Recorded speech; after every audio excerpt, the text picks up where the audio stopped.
My name's Thomas Waddle, this is a Whisky Sour Hour, and we're joined by Jordan McGonigal. How's things? I'm alright, man, I'm alright.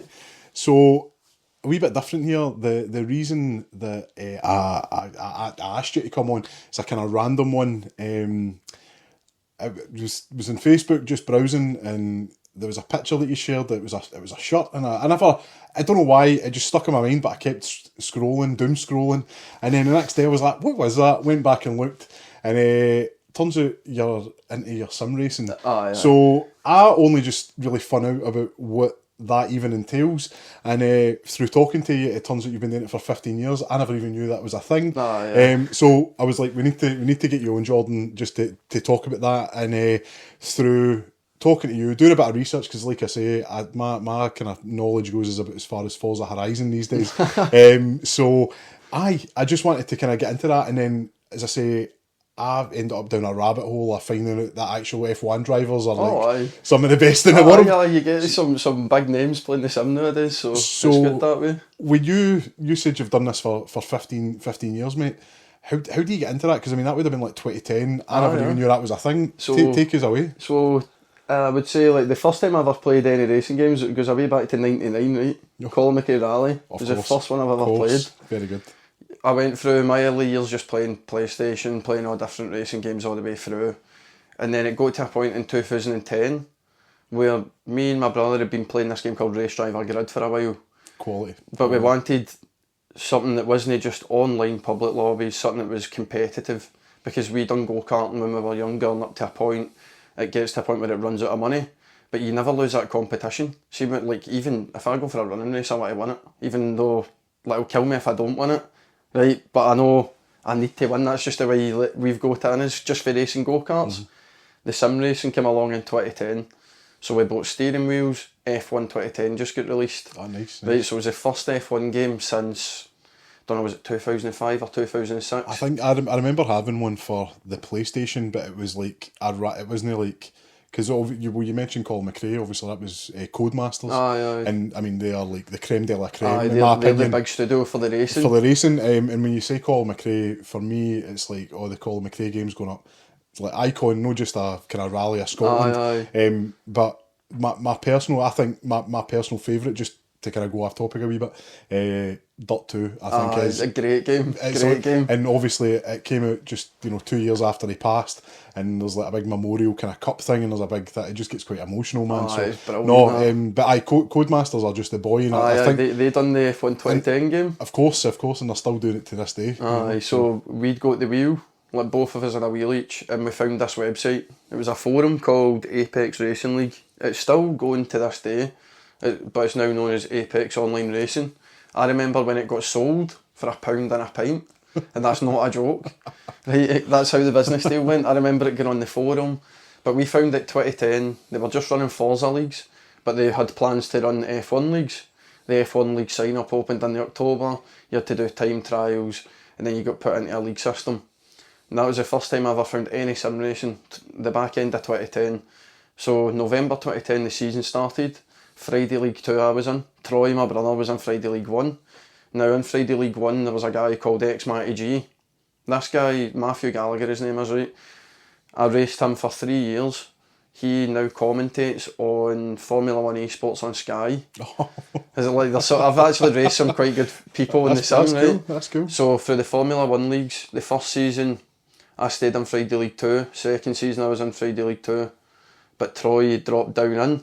So this made it more competitive. That's the one I always want to be. I always want to beat my brother. Of course. And we had a few other guys, a guy called Cozine, Randy McScrandy. I always remember these gamer tags. It was the first ones that we had some hardcore races with. And you're like, that's what you want. You go for the public lobbies, into the competitive kind of scene, and you want to have good races where it's clean. There's no crashing, nothing. And I mean, like, you're doing 28 laps at a Grand Prix circuit and there's not even a front wing bash stuff. Aye. It's like, it gets good, it's intense. And I always say, like, if I never raced some of the people I raced at the start, I probably would never still have done it. Just because, through the Formula 1 there was 3 years, 3 full years I done Formula 1, up to 2013. And I was in, and it's on YouTube, ARL F1, on F1 2011 I think it was, or 2012, I raced against Noble 2909, this boy called Harry Jacks. He's the fastest person I've ever raced on the computer, just ever. I don't know if he'd done F1 esports, but the people that was in the league with us done F1 esports afterwards, and he beat them all. This boy TRL Limitless, Harry, like Limitless done esports, he still does YouTube. A boy from Australia, Ben, Tiamat Marduk, he has over 1 million subscribers on YouTube. That's crazy. And I always remember when he started YouTube, because we used to be pals with him for playing F1, and I used to make the intros for him on YouTube. It was quite funny how all this, like, I know these folk, I've just raced them on the computer. Of course. I've beat, so we would go forward for Formula 1, that's up to maybe 2013. 2014 and 15 was Project Cars. Aye, so that was the Slightly Mad that done Shift back in the day for Speed. So these are all like, the F1 series kind of isn't super sim. At this point, if I had a PC, I could have been on R Factor or iRacing, but that iRacing especially was in its early like kind of years. It started in 2008 and was still developing at that point. So I never really looked at buying a computer because the sim racing on there wasn't as big as what it was on the consoles. So I stayed on the consoles. We done P-Cars and P-Cars 2. I was teamed up with a guy called Eamon Murphy. Now he teamed up in the SRO World Championship with James Baldwin and 2 other drivers, and they ended up winning the 24 Hours of Spa. It was about 2021 I think they won that. So like I've raced some, I would say, high quality names, but the sim racing, I just liked the fact that because I couldn't go-kart, because the money with go-karting, I could still go racing without actually having that crazy expense. And then the competitive like online forums that we'd found, I always shout out to ARL, AOR, Apex Online Racing. Those guys are still going after 15 years. They've generally been going as long as I've been going in sim racing. No, of course. So that's amazing. I still race on their website. I still it's all Discord based now instead of being forum based, but I still like race with a lot of people I raced 15 years ago. There's even a boy from Holland, Gymnast his name is, and me and Troy, my brother, we keep in really good contact with him because he was Troy's first teammate. Right. And then his brother was my first teammate. Is that one of the kind of things you obviously you've prior to coming like starting the podcast and that, obviously you done, you're DJing quite successfully. You've been to over 40-50 raves in Holland. Did you ever meet up with any of these guys when you were over there? No. See, when I went to the motorsports recently, we met up with some of the boys in the team, but outside of that I've actually met one of my teammates, so a boy called Grant. I've known him for about 10 years on the computer racing with him. I met him at the Formula 1 last year. Oh, nice. So that's quite good. That's good. Him and his mate Darryl. I talk to Darryl quite a lot. Grant at the moment, God rest him, man. He's away flying about Thailand and all that, just like travelling and just living it up. He get bored of racing, get bored of his work. He's like, I'm away.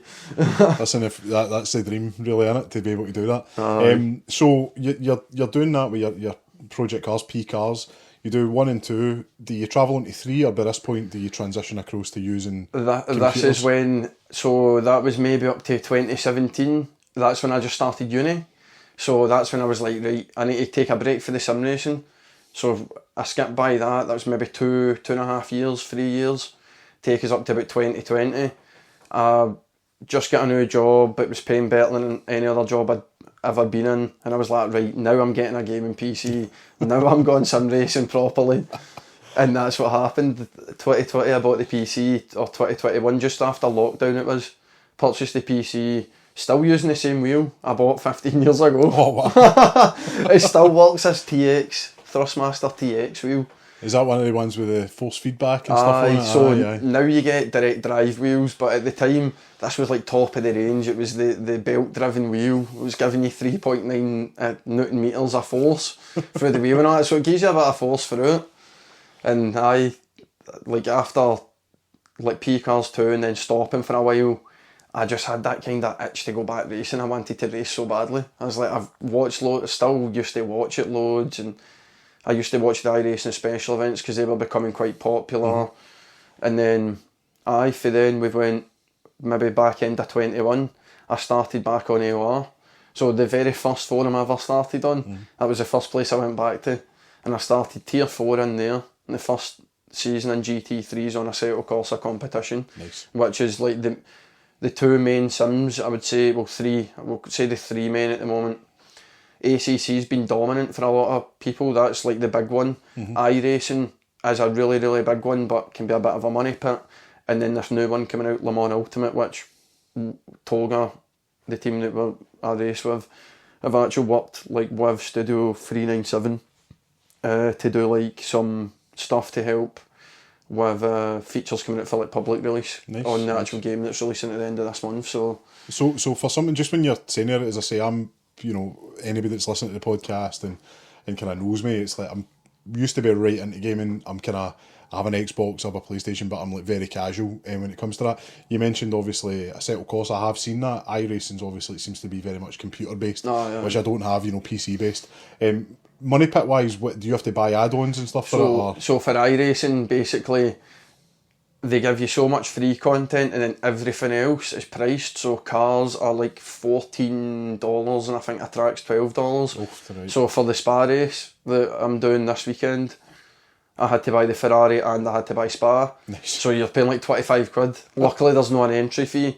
I think there's a prize pool at the top, but iRacing's that kind of way where if you're smart, you only buy what you need to buy. Of course. So like our aim for it is just to go into special events. Toga's never done an iRacing special event before. So when we take to the grid on either Friday night or Saturday morning, we'll decide what split we're going to do. We'll actually be setting up, hopefully, for like the next stage of where the team's looking to go. Because Assetto Corsa, which is a game I've been hammering for like the last 3 years, I've done... So since I got the PC, I've done 1,100 hours. I mean, I think I'm pretty sure, and around must have been before the Xbox One came out. I remember jumping onto Skyrim, and I went into a save, and I think I had about 180 hours. So, and that felt like a journey. So, like that is. I think the only word for that's epic. That is an epic amount of time. So, you obviously we're up to the point now where you've got your PC. At what point do you start getting interest for like with Toga Racing, the team you race with now? So, I done the first 2 seasons on AOR, which took me up to the back end of 23.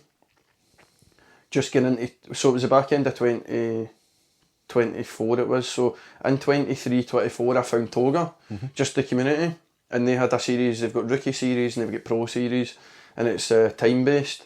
So they get you to send lap times for your 3 circuits they choose. They get you to send the lap times that you can do, and then they'll just put you in like if you're in rookie or if you're in pro. I ended up in the pro split after the end of the season.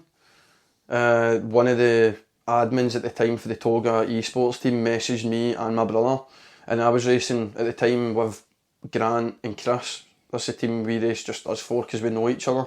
It's just me, Troy, and 2 boys from down south that have talked to each other for 10 years on computer. And that was just our kind of 4-man team. If there was any 24-hour races, it was us that went in. If there was any races, it was like 6 hours or 12 hours. We'd split it 2 and 2 and just go like that. But Toga reached out to us, and we knew that Grant was like going away, planning to go away. So he said, he's like, if you want to do that, it's a good thing to do because it keeps you racing, keeps you in touch with loads of folk. I was thinking the same way, really, like that it would keep me like fresh for racing. Plus, it's a good thing to do. Like I always think it's a good thing going into a team because you learn off other people. Of course, and that's one thing I'll say. Like there's a few teammates I've had. So Grant is exceptional at the way he teaches you. He got me 1.5 seconds faster for a 24-hour race at Spa. No, of course that's... So like he knows what he's talking about. He's a top 50 player on ACC. He's put like 2,500 hours on or something. So it's like one of the ones, like you see, you watch like... I find it quite difficult. If like you mentioned earlier, like Colin McRae, like growing up in that, the only motorsport I was interested in was rally. Just because there's something about there's an elitistness about F1. I find it very hard, rallying's my favourite anyway. So. So it's like you find yourself, you're looking at these guys, and it's like these guys were millionaires before they even started. Whereas like I was talking to one of my pals at work about why. Like rally, and it's no so much these days. I'm not really that much into it, but there's that clip, and I think it's the Hyundai and they put the bumper off, and the only liquid they had was beer, so they had to put that into they just fill it with beer and that. There's clips of them doing that with Coca-Cola and the clutch belt and all that, so it doesn't slip. It's mental. You can only, God forbid you were ever to do that. I think there was a boy, one of these streamers has been arrested for like sitting in a car and that. You know what I mean? That. So you're like that, God, if these boys are kicking the bonnet off or the bumper off their motor and that. So I do find F1 quite tedious, but I mean, I know from like first to 10th is the space of like less than a minute, less than a second. Sorry, so to shave a second and a half. Off. Is that's amazing going. He done well with that because it was funny, like it was a PowerPoint presentation. I always remember it. This led us up. So this was right before Toga, before I joined Toga. It was the last big endurance race we done as a foreman.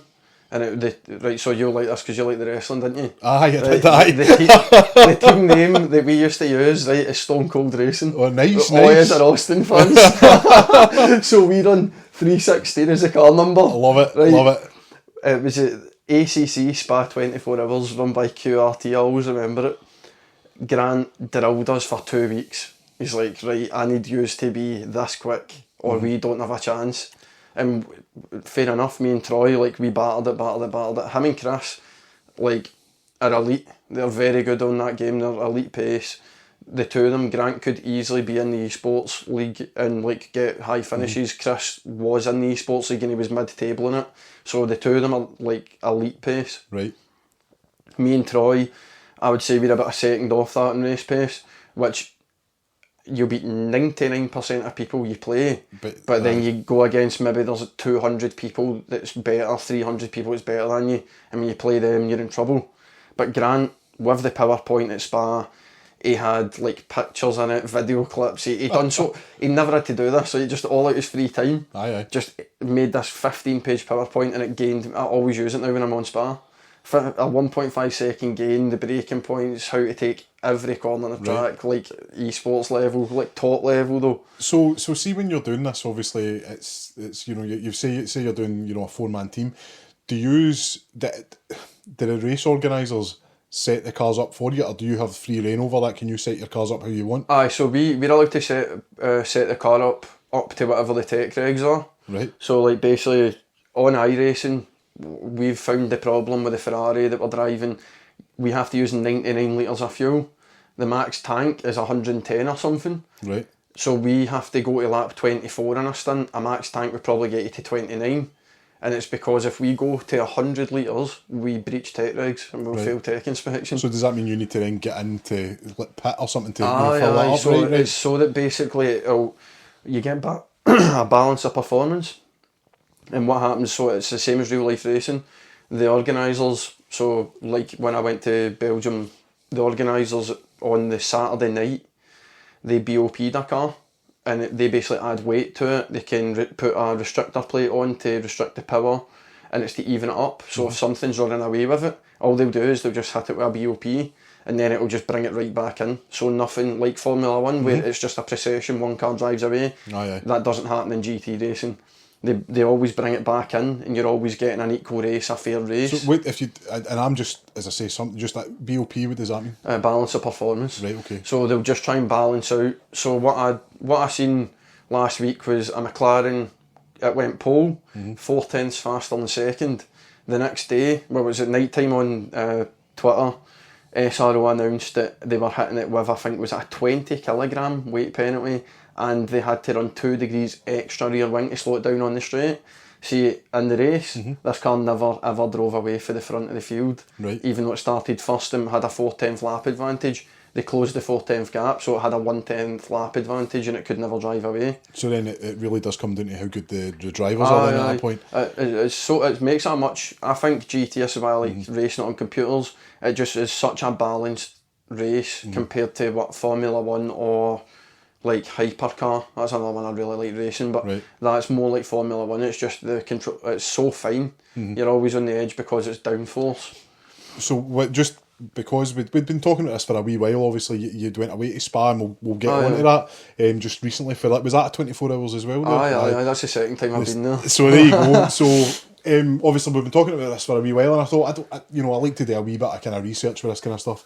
So I had been actually, especially the last kind of couple of weeks, I've been looking into Formula One, and I don't know why, went and saw the Formula One movie because I thought that'd be the one. To be fair, it did make it quite interesting because I know it's totally unrealistic, but there was some stuff in it where you're like, there's a lot more skill to that. I quite enjoy baseball, when somebody watching it from outside's like, it's a bit boring, but there's like silly wee mind games that you can do, and there's a whole plot point in the movie that I've been told would never happen, but it's just about like messing with the other team, and how pits can be used strategically. You should try and psych them out.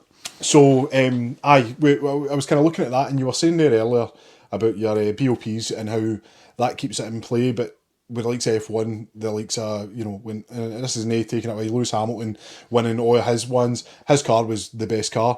And then you've had Max Verstappen the last couple of years, his car was the best car. Now you've got McLarens are kind of running away with it a wee bit this year. But see, when I just noticed this because I was like, I don't really care about the top. I always think it's been interesting in the kind of pack. Max Verstappen's still up and around there, yet his partner is like down the bottom. I take it that means that he is actually a really good driver. He just had the best motor as well.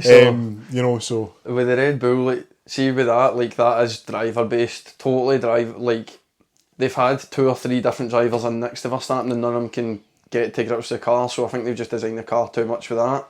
But with the BOP thing, that really does make it about who is the best pilot essentially. Like you could stick all of them, I think, in GT racing in the same car, and it would never shake out differently for how it shakes out in a normal race. And it's because the best always go to the top in that. Like there's a guy, Rafael Marcelo, he races with Rover Racing in WRT BMW. He's like arguably one of the greatest GT drivers that's ever like touched the wheel, because how like consistently quick he is over a stint. He'll take his car for 10th and get it to 3rd. Right. And like over like 3-4 hours he just hacks away at time. So he's one that's like special that way. Another one's Kevin Estra. He's a Porsche Works driver. These guys are like the reason such things as BOP exist. These guys are like, they'll rip the time out the car when other drivers can't find it, and then they have to add weight penalties on just to bring it back in, and then their teammate jumps in and they're struggling because there's so much weight in the car. Yeah. So obviously you were these guys racing at Spa that you were at just there? Or Marcelo was. Aye. Marcelo was racing. There was quite a few good names racing actual. On the grid there was a few sim racers. Oh wow. A few sim racers. A guy called Chris Lullum. Right. He won his class. So him and Harry King and Thierry Vermeulen raced the Verstappen.com Aston Martin. Nice. And Chris, he's done a bit of real life racing. Then I think, if I'm right, money ran out, and then he went to iRacing, and then he was insane at iRacing. Like, he's won world championships in iRacing, I think. And then Verstappen.com, they basically look at sim racing and real life to hunt talent for real life. They found Chris, right, and they got him into a sim team called Redline. They'll be racing at the Spa 24. Now Verstappen might race. This is the thing, he races with Redline. Yeah. I don't know if you've ever seen the stories of him like getting in the trailer after qualifying, knocking out 2 stints on the Nürburgring 24. This was at Imola last year. Right, no, never. Imola last year, he got in trouble with Formula 1 because he was doing the 24 hours on Nürburgring at the same time as like qualifying. So it started at 3 or 4 o'clock, I think, is when his team went in the split. He's done qualifying at 3, finished that, jumped out the car, went to the trailer. 6 o'clock, he's on the sim live streaming. Right. F1 World Champion, by the way. Yeah. He's live streaming at like 1, 2 in the morning. Goes to bed, gets back on the sim, I think, in the morning at 9 o'clock. Then gets out the rig at 10, goes down to the grid, right, farts about. I think his race finished at 3 or 4 o'clock. And then went back to the sim to watch the end of his race. Like you're saying, it's like, it's like Messi jumping on FIFA for a wee bit, That's what it would be like, man. Like if Ronaldo banged in a free kick and then was like, right, I'm going on FIFA to win a few games out with team. Of course. Oh, sorry, EAFC. Sorry, we need to make it right, But yeah, no, I mean, it's crazy, and like I say, just for reading that, like obviously we've said Max Verstappen a few times in that. Again, one of the kind of fellas what way Jason, he's big into F1. No, he say isn't he happy with it now as what it was like back in the 90s and early 2000s and that, and rightly so, I think. But he was saying that there's potentially that Max Verstappen doesn't come back and just goes full sim racing for a bit and that, I think he could either do that or he'll go GT racing. Right. So I think he'll go GT. There's a lot of testing. So with the Verstappen.com, I think it's Emil Frey Racing that run that car. So he'll go. He tested the Aston at Spa the week before the Spa 24. He was drilling laps in that. I think a couple of weeks before that he was testing a Ferrari at the Nürburgring under a pseudonym, Franz Hermann. So he does what he wants. He just likes driving that much. Aye. He says that the sim helps him, and this is something which I love, right? You've got a 4-time Formula 1 World Champion. He's 27, 28, 29-year-old. He actually says that the sim helps him become a better driver, and he's a Formula 1 World Champion. If that doesn't show you, then anything does. You know what sticks in my mind, and I think you'll know what this is. As I say, I was just kind of racking my brain because like my driving is like like I say, very kind of, you were saying sim is yours kind of thing. It was like, I wouldn't even say it's arcade, it's more like simcade. It looks real, but it doesn't handle real at all. You know what I mean?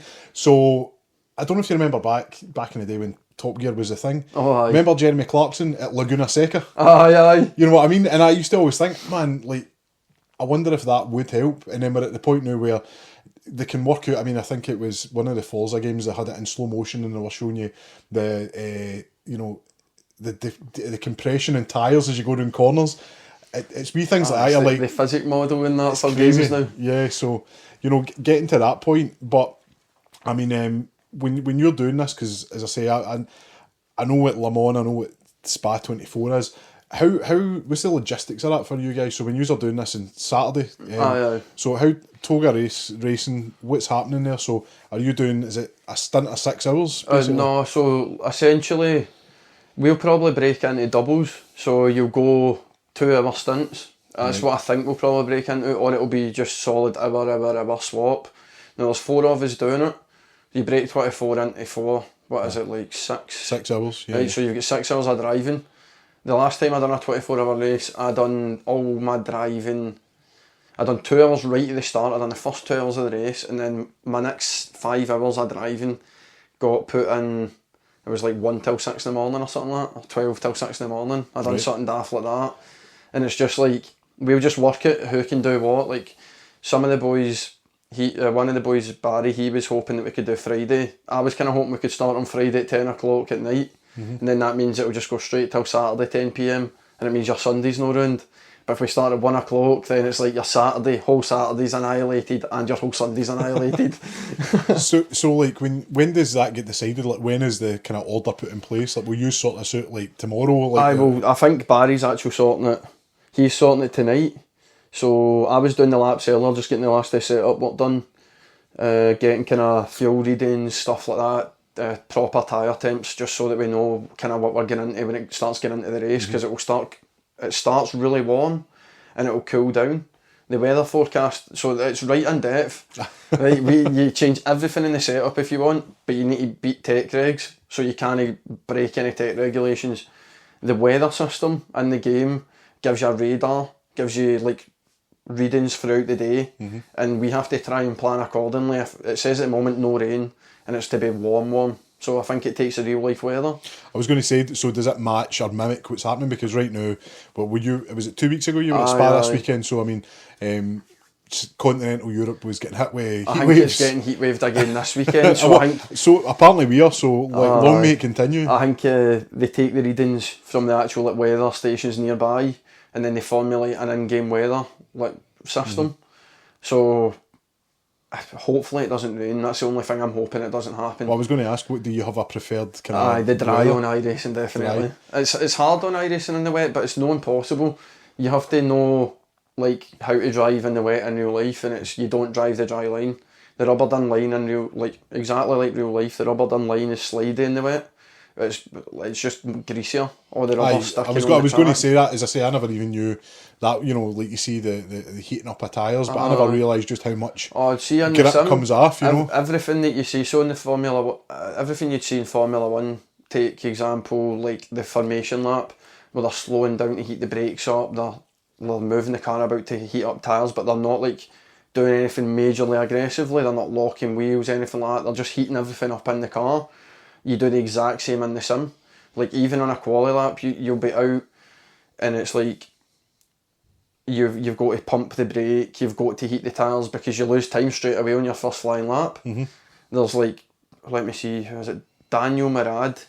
He's a Canadian GT racer in real life. He's raced Asian GT, Fanatic GT World Challenge, and I think he's raced IMSA as well. He's won the Daytona 24 3 times, I think, in real life. He plays iRacing loads, right, and he does loads of videos. Now, I watched a video recently because iRacing updated tyres, and he was doing an in-depth thing, is it realistic? He said that it is the most realistic tyre model he's ever seen, and that you have to do exactly what you do in real life, which is like properly assault the brake to get heat, and then don't over like scrub the tyre on the corners on your first lap, because he says if you do, you just have no chance of getting a really like peak lap time. Right. And it's just nowadays, compared to how sim racing was when I started, it's insane like how in depth it is, how realistic it has become. That's what I always think is a good thing. Like the level of realism now allows some people, not everyone, but it will allow people in the future to go straight from the sim, jump straight in a car in real life, and they will be on the pace like as good as real life drivers that have had the chance to have all the money and all the backing. So it's a kind of, it's a gateway in now. Of course. It's your BOP in a way, that beats the real life BOP essentially, doesn't it? It is, like the kind of money, because, I mean, yourself, like, go-karting's no cheap anyway. Nah. And then, like, to even go any higher than that, it gets astronomical quick. Yeah. It's like, I've seen a thing where Formula 3 drivers are paying up to £1 million. They're paying up to £1 million for a seat. That's in Formula 3. That's crazy. Imagine the seat cost in Formula 1, it would be like tens of millions. Of course, or if your Darwin's we didn't know any of that, and it was just in the last kind of week there. Obviously, I'd said I'd watched F1, really enjoyed it. It was a great movie, a great soundtrack. Obviously, very unrealistic in that, but it's fun to watch. And my personal favourite racing movie, seeing as they're right there in front of us while we're in the studio, Ford v Ferrari was brilliant film. What a movie, isn't it? So I was talking to my wife Lauren, so we love them just as good movies, and then we watched Rush at the weekend. That's a good film as well. So I think compared to the Formula 1 movie, Rush is a better one. I would say. So have you saw F1? No, I've not seen Formula 1 yet, but I've heard things about it, and I've seen a few clips, and I'm like, I think I know how it'll be. It'll be good if you don't know what Formula 1 is. That's exactly it. If you really know Formula 1, you'll be able to spot like where they've edited the race scenes and all that kind of stuff. Somebody says to me that there's a crash near it, and it jumps for being on like Silverstone to somewhere else, and I was like, you're a nerd. That's what annoyed me about Rush, right? They're saying it was at the Nürburgring, and I'm like, that's Brands Hatch. Every time I'm like, that's Brands Hatch. In fact, you know what? That's exactly what it was. Somebody said to me about that for the crash. But if I was to rank the three of them, just because I think they are the kind of Days of Thunder's its own thing. The brilliant film as good well. Film. I would probably put Ford v Ferrari, Rush, then F1. But that's no saying that F1's no bad. It's just it's probably.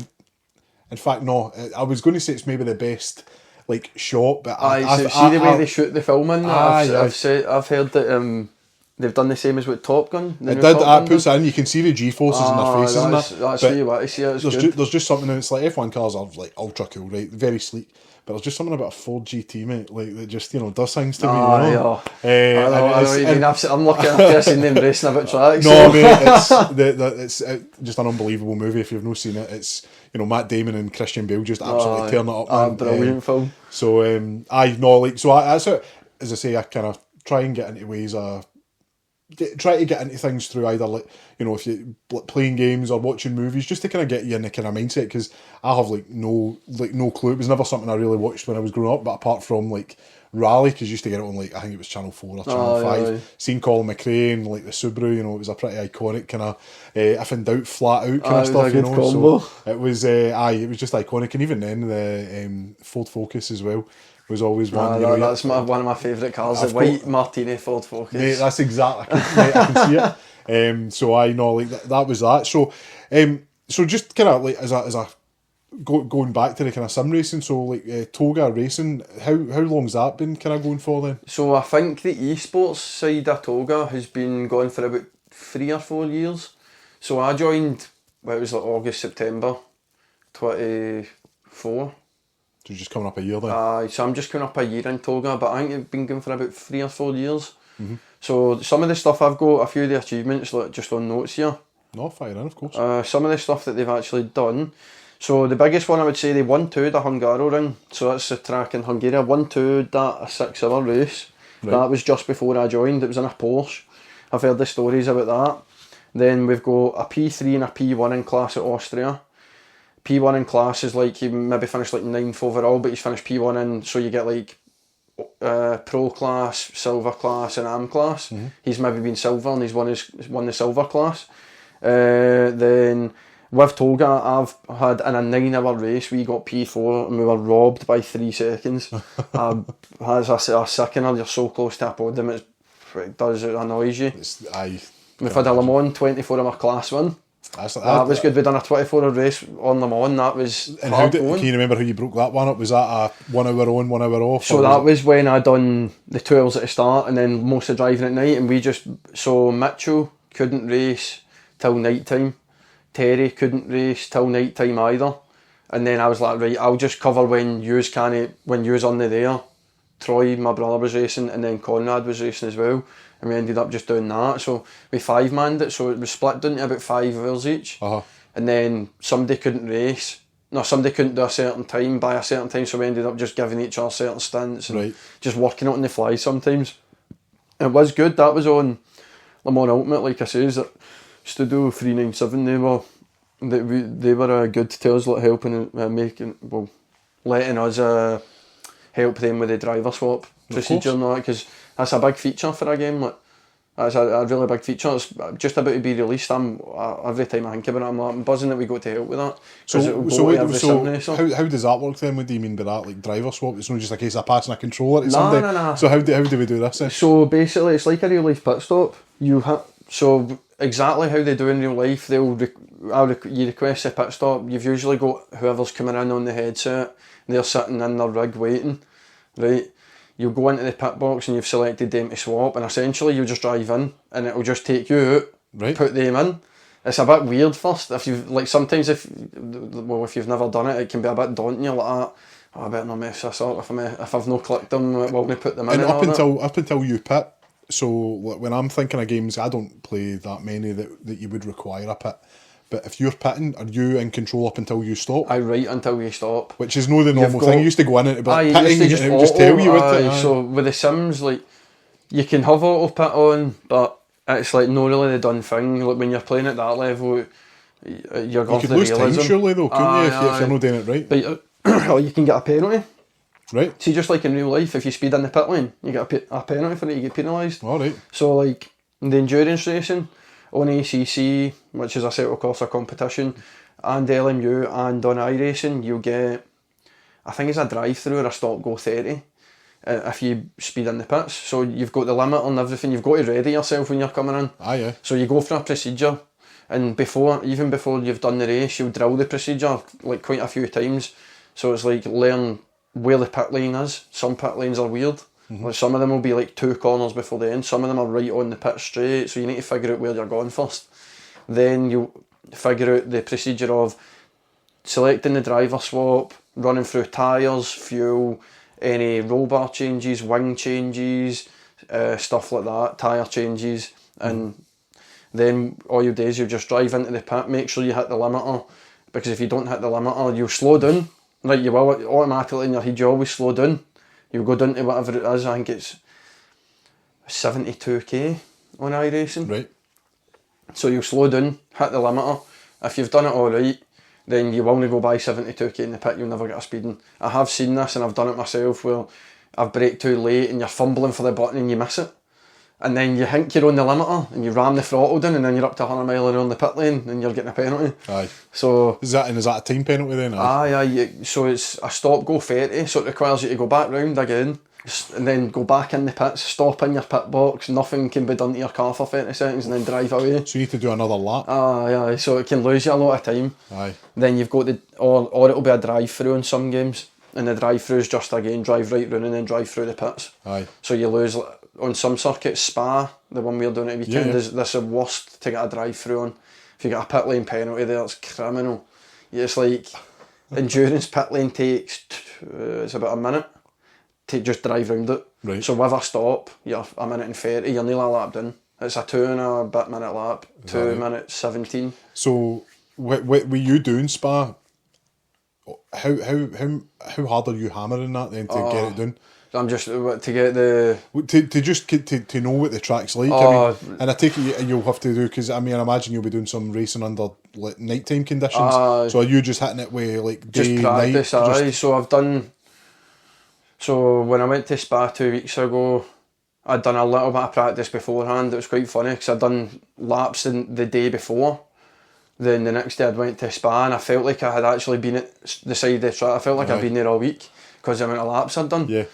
Watched all the racing there, went home, and then I've tried, when I've been fit enough because I've been no well recently, I've tried to just go like 6-7 hours, hammer it, and I'll just batter it as much as I can. Like I found, this is with the DJing that I used to do, I found to get good at anything, see if you just spend 6 hours a day for like 2 or 3 weeks, like you just become second nature. Of course. So it's that kind of rinse and repeat, and it's, I mean, how many is it? Like 10,000 hours to master something. They always it's say. repetition, innit? It is, and it's like there'll be a muscle memory thing for you. So you were talking about how you've never changed your steering wheel. I bet there would be you'd probably be a drop in performance if you changed your wheel. Oh, definitely. Because the finger, your muscle memory, you know exactly where you're going. It's, somebody that's racing the 24 with us, his pedals broke last week. Right. So he had to order new pedals, and that's his problem at the moment, is he's struggling with the braking because he's got a different pedal and it doesn't feel natural on his foot. That's what he said. He's like, it just doesn't feel natural at the moment. So back in the day, your ma used to buy, you'd come in and you're like, I bought you like a new controller and it's like one of these ones with turbo and that built into it.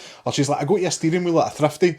And what is your setup? You know, like I've seen rigs where it's like an actual cage and it looks like a cockpit. That's what my brother's got. So that's like £1,500, I think his full setup was. Right. Mine is literally just the TX wheel on a wheel stand that was 50 quid. Right. A computer chair and 2 monitors. So, and do you just do the extended display then for that? So I'll have on the one monitor, I'll have like, so whatever sim I'm playing, and then at the left side will be Discord or my sound settings or whatever, and it's just so if people are talking too loud, I'll just quickly grab the mouse when I'm flying down a straight and just like turn the chat volume down a bit, just because it can get distracting. Sometimes you want to just like, you come out the pits and you want to just lock in. You don't want any distractions, you don't want anybody talking in your ear, so I've got a deafen button on my keyboard and all this kind of stuff, and it's just like, other times when you come out the pitch, you actually want to talk to folk. So see like a midnight stint, it's boring.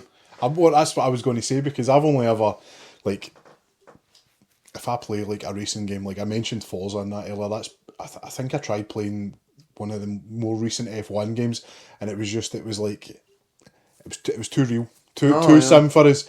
I can do maybe 3 or 4 laps before I start zoning out a wee bit. How do you keep yourself locked in when you're doing that? Because especially during the night, you'll be tired, fatigue will be playing a big part of it. I think that comes just from doing the go-karts when I was younger. See, just that way where we had to go, it was heats. That's how we used to race. It was heats and then grand finals. So it was basically just, you were out the car and in the car and out the car and in the car, so you were still staying switched on mentally, even though you were out the car. The endurance racing on the simulator is very much the same, where if you've done an hour or 2 hours, you'll go and sit, but you're never switched off, you're always paying attention to it. I might not sit at the computer all the time, but it's there. It's always in the corner of the room. I'm watching it from afar, I'm paying attention, I'm always wanting to know what's happening, so I always find it's quite hard to switch off when I've been racing, especially a long race. So doing the nighttime ones, I don't really find an issue that way, but I just get more bored where it's like, you've done 40 minutes, or if you've done a double, you're maybe an hour and 40 into driving. You've still got 25 minutes, 20 minutes left, and there's no one there, and you're like, Aye. It feels like it's been a long 2 hours. Of course, aye. No, it must do. I mean, especially as well, like, I don't imagine you wouldn't be playing like music or that. It's just the noise of the car. Or do you stick sometimes I'll put tunes on, but I think it can be counterintuitive.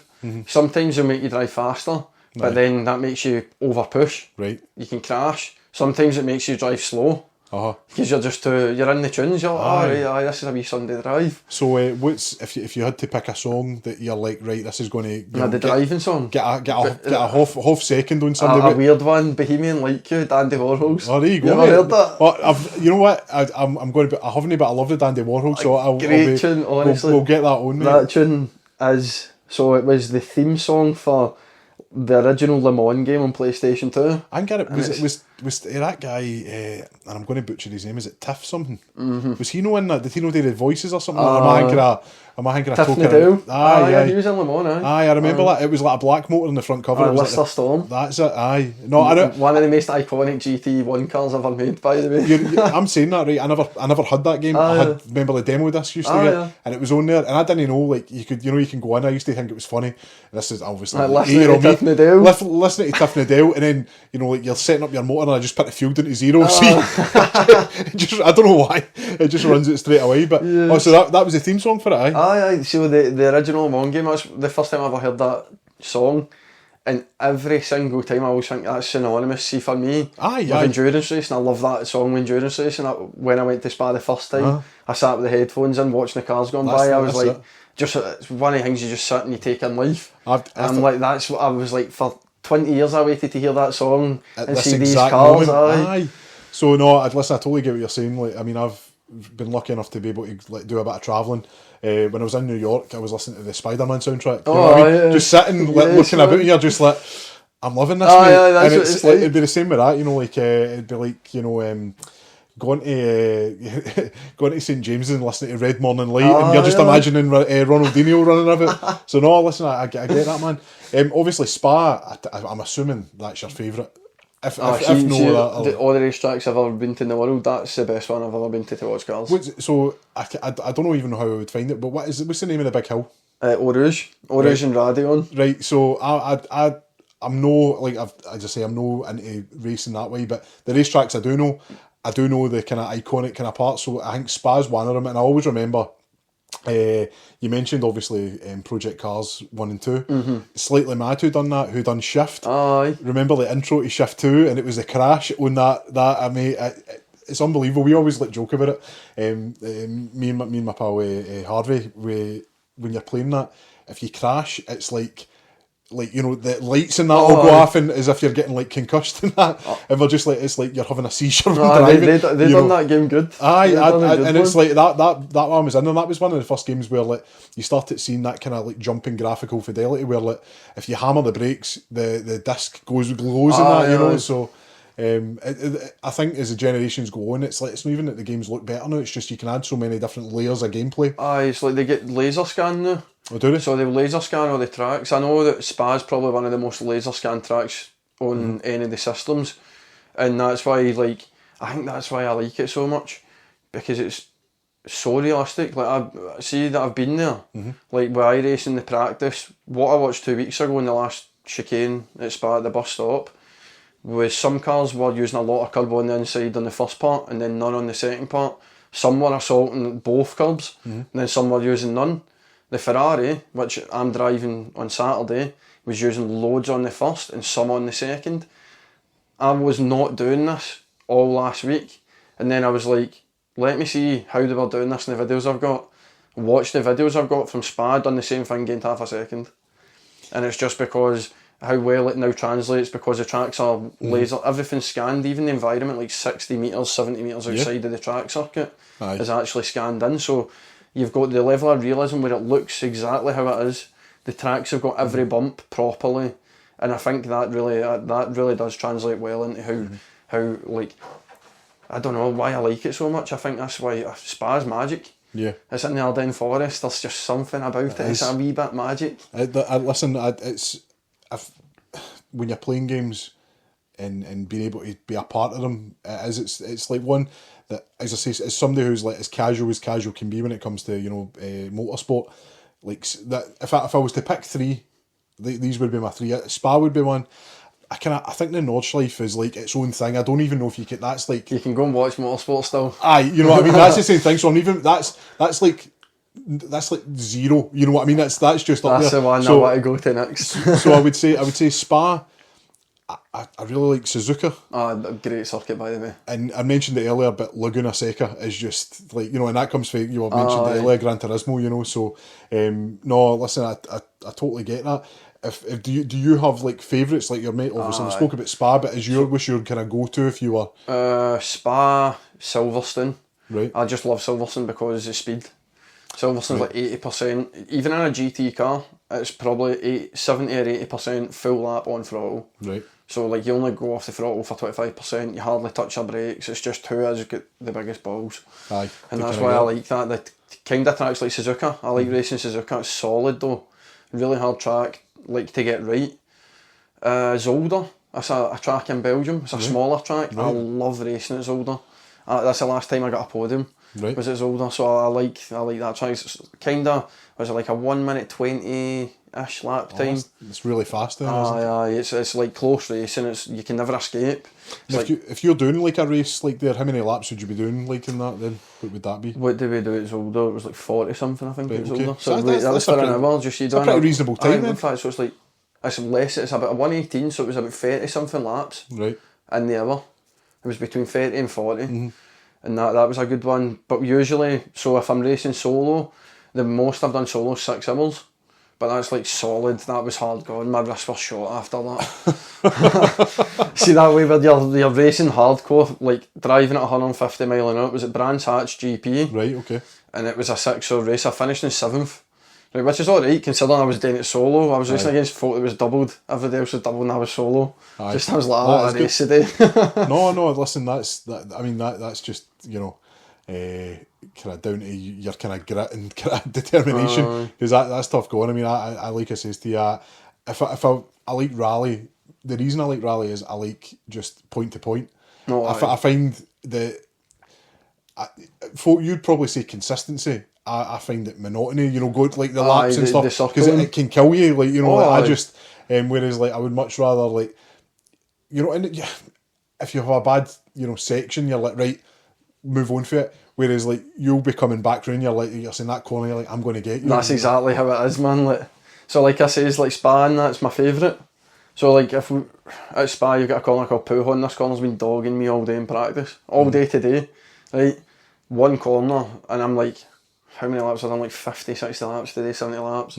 That's one corner. I'm like, I'm losing time here, and it shows you on a graph where you're losing and all this kind of stuff. And I'm like, it doesn't matter what I do there, I'm always losing, and I'm like, that's when you know it's time to go off the sim. You just take a wee break. I see when that corner starts doing you like that, and just because, like you says, like instead of being at like a point to point, once you finish a staging rally, you go right, forget it, we're not doing that again today. Yeah. You're going lap for lap. You're seeing this thing. I don't know if it's 25 lap stints. I'll maybe see that like over 100 times over the weekend. That one corner. I know, but if you've got that in your mind where it's dogging you, aye, there could be over 100 times. There might be like a few mistakes, 75 man. times, and there's wee bits here and there, and that's what you're saying. It's that consistency about getting like it's like most things, isn't it? It's like certain sports like golf and that, it's just that perfect round, isn't it? That's what you're chasing, innit? That's what I always say, you're chasing the perfect round. It's the same in sim racing.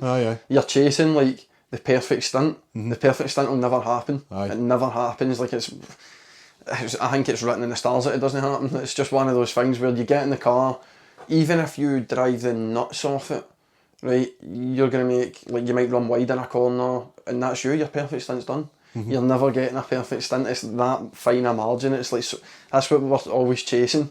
That's why I always think it's like the sim racing is good, because it's just that is such a funny way to describe it, but it's a group of perfectionists that can never get perfection.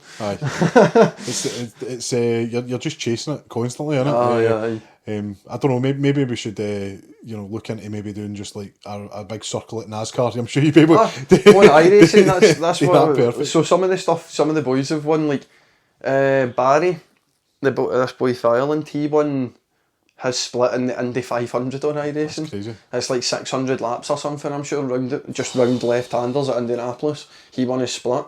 That's quite something. It was put on the iRacing Twitter when he won, so... That's crazy, see, when you think about it like that. Aye. Puts it into perspective, doesn't it? Aye, it was like, I've not done an Indy 500, but I'd love to do an Indy 500. So, like, see, with disciplines-wise, you mentioned GT3, you obviously cut your teeth, started with F1. Is there one that you're looking to get into, or do you just kind of... You don't want to be the jack of all trades, you want to be like the master at something? So, like, with sim racing, it's always better to kind of main one thing instead of jumping between all sorts of cars. Like, on iRacing, sports cars is what I'll look at. I'll just look at racing sports cars. That will consist of GT3s, GT4s, production cars, which is just like lower level than GT4. And then it will go up as high as LMP, which is like the prototypes that race at Le Mans. Right. So see like LMP2, LMP3, and then it's called LMD, I think they call it, as a top class. So that's the kind of stuff I'm looking to do now, because Formula 1, it's a good game, but it's not a sim. Yeah. Right? It's still chasing the Ultimate Simulator feeling. Le Mans Ultimate, I think at the moment, if you don't want to go down the iRacing route, Le Mans Ultimate is the best one. Driving wise, sensational, honestly sensational. I've got a bit of a problem where I like playing it too much. So I bought the early access for that game, didn't play it for 3 months, and then in the last 3.5 months I logged like 400 hours. That is obscene. I suppose I've done two 24 hours on there. Right. And then I've done like I've done like 50 or 60 daily races, but I've done loads of practice as well for racing and all that kind of stuff. I take it it's saying Le Mans, but there is actually other tracks, or is it just Le Mans? No, there is. So that game's the official game for the World Endurance Championship. Right. So you've got the full calendar for that, plus all the car classes, which is 3 different classes. And then you can just set up races that go up to 24 hours. I think when you mentioned earlier about Codemaster, I'm sure one of the race driver games it had Le Mans, but it was like a condensed version of it, where it was like, like on grid. It was on grid. Was it? Remember, like, you go to your last lap and the music starts kicking in, you're like, that was on grid. Or if it was night time and you're on that big straight, the Mog Sand, it's like, where do you stop? See, when we done that, right, that was one of the things like the first time we done the 24-hour race. It's like the first time anybody had really done one on that game, so we done it. And it gets to night time and you're like, some people don't know where the track goes here. It's quite funny, you just see them flying off, and it's like they've missed their break by like 10, 15, 20 metres because it's dark. It's like in real life, if you've ever watched the Le Mans at night time in real life, it gets mental. It's when all the mad stuff happens at night because people get tired, people get weary, all that kind of stuff. On the sim, it's the exact same. Well, that's it. And you go into midnight stints, 2s, 3s in the morning. I've seen it, like people spinning off tired. That's what they go in the chats after, say I'm absolutely shattered, shot to bits and all that. It's but you're saying, like, the difference of 15, 20 metres, when you're doing 180 mile an hour, that's nothing. It's a blink of an eye. That's it. So I mean, like, the margins are so fine, and it's getting to the point now that, like, I'm sure there'll be some race drivers, like the old hats, that scoff at the idea of it, but you're saying, like, F1 world champion, four years in a row, not going to win it this year, but he's in an absolute shitbox, and he's still, up there. Honestly, I think I wouldn't be surprised if he was in there racing 24 top spot this week. Well, that's it. But there's obviously some merit to it, the fact that he's doing it, and it's working wonders for it. And I mean, we've had people. What was it? Gran Turismo. They had an academy thing, didn't they? So Jan Mardenborough. That's who it was. It was the film. The film off of his real life story. For Darlington or something. He done he won a Gran Turismo contest, and it was GT Academy. So it was the first ever GT Academy. He went and drove real life cars, Nissans, won that, got a chance to race British GT with Nissan, done that, and then he went to, I think was it Super GT in Japan. Right. And then I actually seen him racing in Belgium. Right, okay. He was even having shots of the sim there. That's crazy. I'm not even kidding on. Jan Mardenborough was 15th on the leaderboard in the sim when I was there. There? I've seen his name on there. Like, he went down, see when he was in the driving, he went down for a shot of the simulators. Just wanted to see what the new Assetto, so it was Assetto Corsa Evo with Spa and the new BMW GT3 Evo. Wow. He just wanted to go down and see what time he could do. Yeah. Had a shot at the Sims and all that. There was an entourage with him, like taking pictures and everything. He's just wanting a shot at the game. That's what it's about. And like you say, it's at the point now where like we'd mentioned it, the money and how, I mean, I watched a video just in preparation just because, one, the nepotism in F1's pretty crazy. The money you need to get in, and it's crazy that somebody like, well, the kind of people that you were seeing at the kind of bottom I don't mean the bottom as in like that, I mean the bottom as in they came for the bottom, was your Alonsos and your Hamiltons, and you don't think about it like that because now they're making, like $300 a week or whatever it might be. But you see that, and then, as I say, I find it very hard to root for guys that, like either their dad owns the race, the racing team, or like their families are like multi-millionaires. It's like, I'm not really. You don't want to support that. I'm not supporting this, So, and the fact that kids these days can come out and for the pretty low entry price compared to what it was, actually go out and have an understanding about these tracks are, and like you're saying, apply what they're learning in the game to real life if they wanted to go forward. Pardon me, the driving techniques definitely transfer over. Look, that's one thing Verstappen always says, and like you says, the old tats are never happy with it. They tried to basically quash him, saying that he shouldn't be sim racing. You're a Formula 1 world champion, that's not what they do, you don't sim race.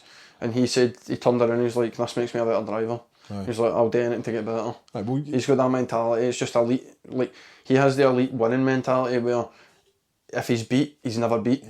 He's got the dog in him. He wants to win that bad. So. I know. Well, one of the ones I watched was, I think, was it 2024 Suzuka, where he won in Japan and he shouldn't have won, and everybody was like raving about it. And again, after watching the film and then having an appreciation of it, you're like, that was some good driving. And then like seeing the leaderboard where he shouldn't be anywhere near there, considering he's, I mean, it's all down to driver skill because the car isn't that great. So it's really good. What, obviously you're racing this weekend. How would we go about watching that? Like, so I'll be streaming that on my Twitch, which is twitch.tv /McGoogle_official. Right. And that'll be, if we do the 10 PM split, I'll start streaming at 8 PM on Friday. If not, it'll be 12 PM stream start on Saturday afternoon. No bother. What we'll do is we'll get all that like shared anyway, and you'll see whenever we post and there's like big things that we can share. Done it last week with Robert. We're hopefully got some interviews coming up with Chris Black. We'll be able to share all that, and we'll see that. So no, listen, that will be shared in it, and if you're wanting to watch, you can get it on there. And is there anything else in the kind of pipeline regarding obviously what's coming up race wise? So with Toga, we've actually got. There's a few races coming up. I think so there's academy cars and esports cars. Right. So Toga, the full esports racing team is built up of about 50 members. The academy, basically we use a series that Toga Motorsport run on the Discord called Rookie Wednesdays. What we do is we'll take drivers from Rookie Wednesdays and we'll take them into the Rookie Academy. And we'll try and like shape them into better drivers, get them faster, get their racecraft up, turn them into endurance drivers instead of sprint drivers. Right. So in the pipeline for that, we've got stuff like a memorial race with a German community, and it's called Drive for Dean. We can, I think, now it's one of the cancer charities in the UK that we can raise money for. And then I think the Germans are raising money for a charity over there. One of their mates died, so they're doing a 12-hour race. We're all doing that. There's a couple of academy cars going into 3 hours. It's CRF Motorsport are running a 3 hours at Red Bull Ring. We've got the iRacing 24, and after that we're going to open it up. So this race is solely just for the admins, and we're just going to sit and do this race at the weekend because we've never done the endurance side on iRacing. So it's totally new. Assetto Corsa, like I touched on earlier, is kind of slowing down. It's coming to the back end of the game cycle, and we're looking at where do we take the team next. It was iRacing and Le Mans Ultimate as the next logical steps. And do you feel when you're moving, obviously you use the three kind of main games. Now if I was to play Forza and then go into Gran Turismo, and I mean Forza Motorsport and Gran Turismo, you can feel they're totally different games. See if you've got the setups right and if they're all running the proper physics and that. Did it feel quite similar? Some of them are. So I think iRacing and Le Mans Ultimate has quite a similar feeling with the way the car slows down and the weight of the cars and that. Assetto Corsa feels totally different from those two, Right. but it doesn't feel bad. It just has the car feels heavier on there. I think that's the best representation of how the car should feel. Right, okay. But the brakes and other things like traction control system needs work done, but it doesn't work properly on a lot of cars. So you're just the meta of a game is running 0 on the TC. Aye. If you jump in a GT3 car in the real world, bang the TC to 0, you will not go around a corner without going backwards. You want to control it. It's 600, 700 horsepower, I think, they're spitting, so they're uncontrollable with 0, but the meta on Assetto Corsa means that if you can't run 0, you're slowed down automatically. There's no such thing on LMU or iRacing because how realistic the actual driving physics are versus the car handling physics. The cars handle exceptionally well on them, I'm not saying they're bad. I feel like if they had the weight Assetto Corsa had of the car, that would be the perfect driving simulator, but they're still, all of them just need to figure their things out with it. So I think the best representations, like I say, is iRacing and Le Mans Ultimate. Right, and like you're saying, because it is Assetto Corsa, is there not a new version of that coming out? AC Evo. Right, okay. So that's just, and it's, I think is it 0.3 right. Of early access. Right. So it's still got a wee while, but by the end of this year they're hoping to have the full release. And then there's another game, another new sim coming out this year called Project Motor Racing, which comes out at the end of the year. But that's supposed to be really good, but I've not been able to play it at all because you can only play it at is it Goodwood, I think, at the moment? Right, okay. See Goodwood Festival? Yeah. I think they've got a stand there. Is that somewhere you'll be going then? Or? Nah, maybe next year. Next year, man. That sounds good. So is there anything else you would kind of like to cover just for this weekend? Because it's a pretty big weekend, Spa 24 hours. It's a nerve-wracking one, man. Honestly, I think with the big 24-hour races, like I've done 3 or 4 races that size now. The best way to go into it is have no expectation because 24-hour races are hard enough to finish. That's what I've learned. It's hard to finish. I've finished 3 out of 4, but even when I've saw 25, 30 retirements, and then in all the races I've done, there's always at least 10 cars out. So it's like driver attrition, that kind of stuff. All I want to see is I just want to see a good performance for every day. It'd be nice if we could do something, but I've no expectation. Us as a team, we talked about it. It's just this is a total learning experience this time. So we just want to use it to learn, and then that means that when we're taking the academy guys into the big races, we have a knowledge base to feed them with. That's brilliant. Because they were some of them are getting a bit annoyed, which I can understand because we knocked all of them back for racing this. We said we don't know what we're doing, so it doesn't make sense to let yous run a car when we don't know what we're doing, because if yous are stuck, we can't help. And then they understood. I think it's a good way to do it, and I think that I like the way that the Toga, I've been in that team with Grant and Chris, and I've seen the way other teams are run. Right. Toga, the way it's run is it's more like a family team than just a all out we want to win everything team, which is a good thing. I like that because, like I said earlier to you, sim racing will humble you in ways you've never been humbled before. No, I'd said to you earlier, but obviously before we started recording, I was like, you can be good at, the EAFCs, and you mentioned wrestling earlier. I remember getting, I think it was SmackDown 2007, and I thought I was shit hot, and I went online, and I go, absolutely, it was like, I was like Randy Orton, I get Gregory Helms leathered me. As soon as you go outside that CPU, it's a different game, man. Aye. And then when we're looking for competition that's actually at the top level, we're trying to get to a good level of competition, so it's like, we know what we're looking for, and it's like, so a lot of people would be, why do you want to sweat that hard playing a game or playing a sim or whatever, but it's like, that's fun. Aye. See, to me, that's like, I enjoy that, like I like the competition, that's like, I've had that for long periods of my life. That's what I always think, I'm like, the competition makes it worth it. You might not win a medal, you might not get a certificate or a badge or whatever, right, but see, like, the 3rd place I had in the Spa 24 hours, the win at the Le Mans 24 hours and that kind of stuff, it's still, in the sense of, you look at real life, like, it's hard to win these things, it's just as hard on the sim. Of course. Which is like, I always think that's quite, it's something that folk maybe don't see or they don't understand, and it's maybe the same with the DJing, where, so like when I played in Glasgow, it was just like, people only see you playing on the stage. It's the same as people only see you driving in the race. They don't see everything behind the scenes. So like you've spent like 2, 3, 4, 5 weeks practicing. Exactly, I liken it so much to that. Where everything like that is the same. You're doing 5 weeks of work behind the scenes just for one day. Absolutely. I mean, I kind of see it in when you're talking about like the podcast. Now we've arranged this probably about 2.5, 3 weeks ago. Well, no, it was longer than that because you were away Belgium. But it was like I think it was the Monday, so coming up nearly 3 to 4 weeks. You know, we do this, we record this, the editing process for the final, you know, part to be like an hour and a bit. You know, it's probably about, by the time you take your research and all that, because I try and take it seriously, it's a different creative outlet for you. But it's the same idea, like you're saying, you're up on the stage for a 45-minute set, but you'll have been boiling that down, like, oh, this hits correctly and all that. And it's the same with this, I want to hit certain points, but I'm like, I like to just, sometimes you get up there and you're like, this is flowing a bit better than I thought it was, and you just let it go. So it's a creative outlet for me. I never done anything like this before, and I enjoy it. And as I say, like you must feel the same way. You know, you go out there and you're like, this isn't going to work. You read the crowd and read the room and that. It's the same. It's like that with the sim racing as well. Like, so if you go out first couple of laps, you're testing a setup, you're practicing, you're seeing how the car feels and that. And it's the same that way. You just go like that. Day 5 laps, you're like, right, this doesn't feel right. Feels a wee bit weird here, a wee bit weird there.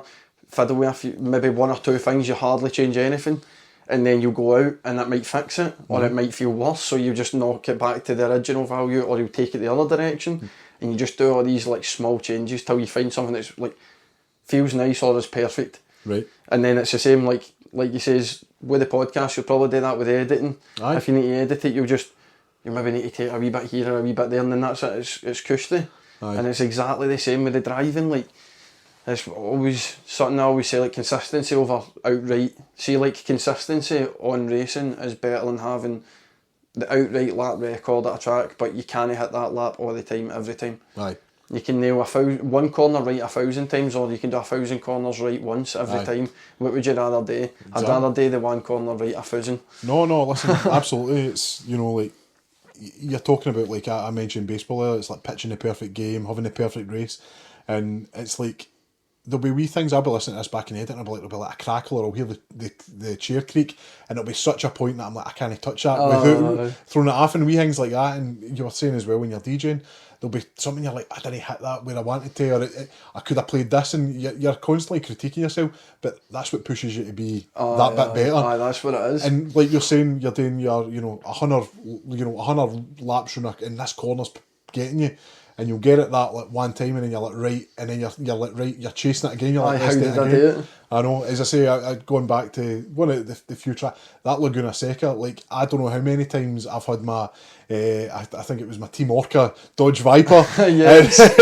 and I was coming down there, and I've spun out or whatever, and I'm just, you know, like, you want to throw it. One, I think the best things that they ever did with racing games, and I'm pretty sure it was Need for Speed Shift that done it. Get mastering corners. Remember it? You had the wee tick that would come up. That changed. I was like, I never knew I cared about this so much, you know, and getting round it so right. So no, that was it.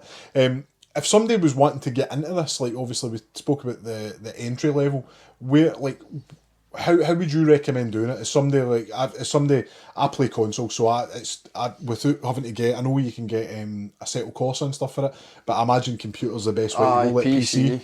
Definitely, I would say PC. Like, it opens up the most avenues for sim racing. So you've got all the communities. I would always recommend Toga.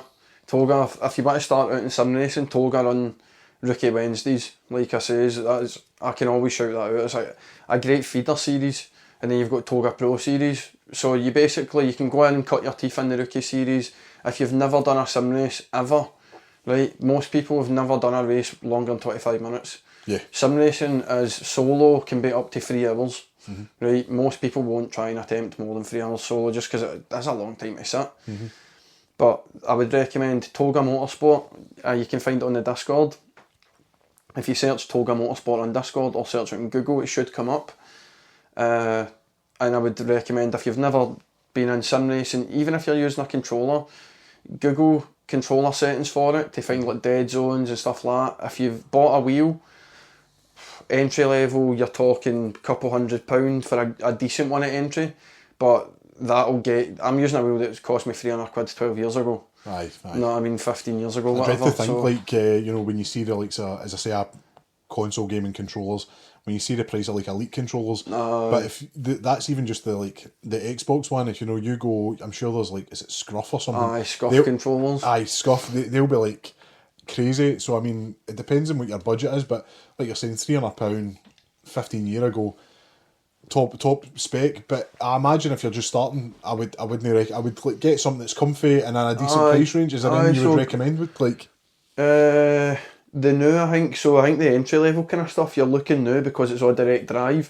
The price it's all like £500. Oh wow, right, okay. But it's like, see what you're buying, you really will notice how. So if you can go and buy belt wheels, I think actually you could probably get a belt driven wheel still. A Logitech G29 or something along those lines. They'll be cheap. So I could probably recommend that for entry level. You get enough feedback through that. You know what you're doing. You get a good feel of the car. It comes with a good pedal set. I was going to say, do they come with pedals? Is that alright? So okay. It's like every wheel will come with the pedals, apart from Fanatic, which is you need to buy everything separate, and it just ends up being a bit. It's a la carte. Aye.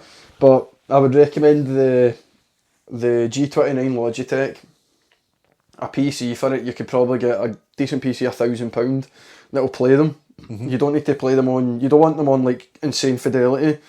You just want as high a frame rate as you can get. So would you be wanting to run at 120 hertz? Aye, I run mine on 144. Oh wow. So I'll just run at 144 the whole time. My frame rate's locked on 144 as well, so that it's not pushing the system too much. Because when you're doing the longer races, it will, like, your system heats up. Of course. Same with the wheel heats up big time, like the base and all that kind of stuff. So your room ends up like a sauna. Even with the windows open, so 29 degrees on Saturday, I'll be cooking. No joke. But stay hydrated. But for that, I would recommend like the Logitech G29 or like something similar along those lines. There's a load of different wheels that will fall into the same category, but I think the G29 is probably one of the best entry levels. And then if you find a good community, like I says, Apex Online Racing for Assetto Corsa, I would probably say that's the best league to go to for Assetto Corsa. Toga run loads of different leagues, but if you want like to play against essentially the top level of esports, go to Apex Online Racing. At the moment, you can watch every Tuesday. I think it's Monday or Tuesday night. Top tier is streamed by them, and it contains drivers. So it currently contains the current SRO World Champion, a guy called George Boothby. Now, Low Fuel Motorsports is a site that is another one. I could actually recommend that for simulator racing if you want to get into simulator with Assetto Corsa. Low Fuel Motorsports, a German website that has single-handedly kept Assetto Corsa competition alive online. Wow. The player base died out, and then they brought this rank-based system on their website. George Boothby is the only player to ever hit 10,000 ELO on their website. There you go. Right, the guy's a demon. He's a Guitar Hero World Champion as well. So he's got the hand-eye coordination. Is what you're telling me. He's insane. See, I've raced him on the sim, and I've watched him on Nürburgring, the long Nürburgring Nordschleife. I've watched him go from dead last to first in a lap. Jesus. He's good. He is, but. I would recommend. He's doing this on a guitar as well, which is amazing. You should see him on Guitar Hero, honestly, mate. Like, what is it? Through the Fire and Flames. That was always the one. I bet he can do it an expert, like rapid with his eyes blindfolded. Oh no, I couldn't. I mean, I think Guitar Hero. God, I've not played that in that and Rock Band. That was always the kind of ones. But no, I just I got to anywhere. It was like, I think when the orange button came in, I was like, nah, I'm tapping it here. After I'm tapping, that's it. So, like, with all that, do you think you'd be able to, like, with everything you've recommended, that'd be a good setup just to kind of get in and so if you went with the G29, went with either one of the rookie series in Toga, or went to AOR, they run the same system as like you send times in, and Low Fuel does the same, where it's like all, so skill rating based. Right. So you'll start off with a safety rating and a skill rating, do some races, I think it's 5 before you get a rating proper. And then what happens is you just get placed into like splits with everyone. It's like 20 drivers, and it'll be, so when I go on, I think my rating's 4.5k. No, it's not. That's a lie. It's less than that. I'm in B or B2 I think on there, so when I go in I'll get matched up against people it's all B2s. So it's like fair matchmaking is what you're saying then? Aye. So they're the ones I would definitely recommend, stuff like that, because they're really, I would say for Assetto Corsa, they're the ones that's basically been keeping it alive, like. Brilliant. So it's really good, and obviously Le Mans Ultimate coming out, I know Toga, because I obviously run with them, so I know a lot of the stuff that's coming in the pipeline. There's a lot of LMU stuff at the moment, and they've got like really big plans for LMU. That's plus brilliant. We want to enter all the iRacing specials. Quality, man. So no, listen, I've taken up a lot of your time there. This has been in depth, but it has been absolutely brilliant. I wish you nothing but the best at the weekend. Cheers, mate. It'll be exciting. We'll be watching it. We'll get obviously the Twitch shared. Everyone will be in the comments as usual where you can listen to the show. I can link you all the websites and everything so you can share the communities, because honestly I love to shout them out. No, definitely. Apex Racing League, like, or AOR as it's known, what a set of guys. The guy that still keeps it alive, what a hero. Toga, Hayden, Barry, Mitchell, Henry, all the guys that I talked to on the computer, a great bunch. And then Low Fuel, like the Germans that have kept ACC alive for years now. Aye. And are still working every day to keep it going and keep making that game even better, when the company that made it have kind of backbenched it now. Aye. They're the best free communities to go for. That's what it's about, and like you're saying, they sound like good communities to be in, and they'll support everybody. It's not just about, just like being shut off and that. It seems to be, like the kind of way forward and helping everybody, which is what it's all about. So as always, you can get us at the Whisky Sour Hour on Facebook and on Instagram. If you want to contact us, it's contact@thewhiskeysourhour.com. It's been a lovely day. It's been a good show. Jordan, thank you so much. No, thank you, Tom. No bother. Well, we'll be signing off now. I've been Thomas Gordon. This has been Jordan McGonigal of Toga Racing. Cheers, man. This has been the Whisky Sour Hour. Cheers.